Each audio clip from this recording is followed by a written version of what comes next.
USMCA with tariffs. If you don't mind. They should go through with that because it's good for American workers and it's good policy. It's good for farmers, it's good for manufacturers, it's good for the unions, it's good for everybody.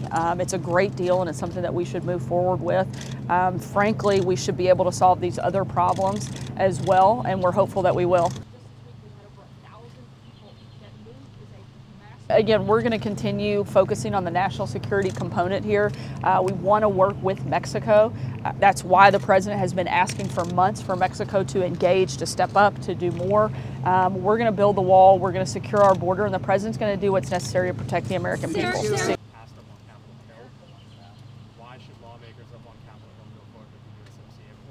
We've been giving them advance warning for months. We've asked them repeatedly and told them they have to do more. Let's not forget that the average individual that crosses over the southern border of Mexico, it takes 21 days before they reach the United States border. That gives them 3 weeks in which to break up, particularly these large groups. Just this week we had over 1,000 people that moved as a massive group through Mexico and came to our border untouched. They could have easily broken up this group, arrested them, or sent them back home, and they didn't do anything. We're asking Mexico to enforce their own laws to help stop the people coming in from Central America. We've seen a massive influx of people coming from that region, and they have certainly the ability and the legal authority in which to deal with it, and we're simply asking them to do that.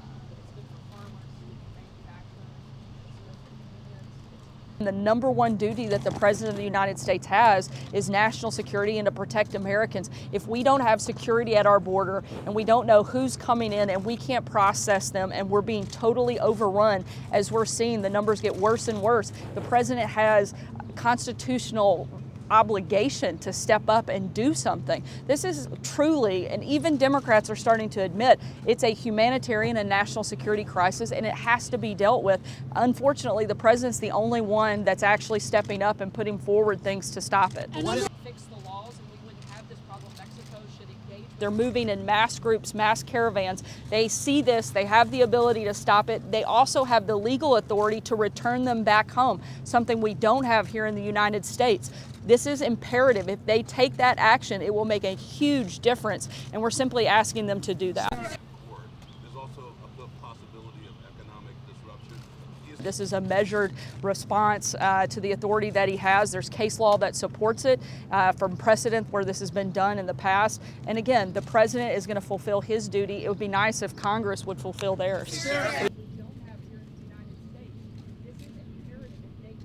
They have not spoken directly, but certainly their teams have been in regular communication. And like I said, we have been talking to Mexico for months, asking them to step up and do more, and our teams will continue to work together. So you've seen Republican reaction to this. Why did the president blindside his own party with this? The president didn't blindside his own party. If Republicans weren't aware, then they haven't been paying attention. I don't mean that in a bad way, but the president's been talking about, we notified a number of members of Congress prior to the statement yesterday, but at the same time, anybody in this country or frankly in the world that says that they're surprised by this has been living under a rock and not paying attention. The president's been crystal clear that we have to take action, we have to step up, we have to do more, and we have to secure our border. What about Wall Street?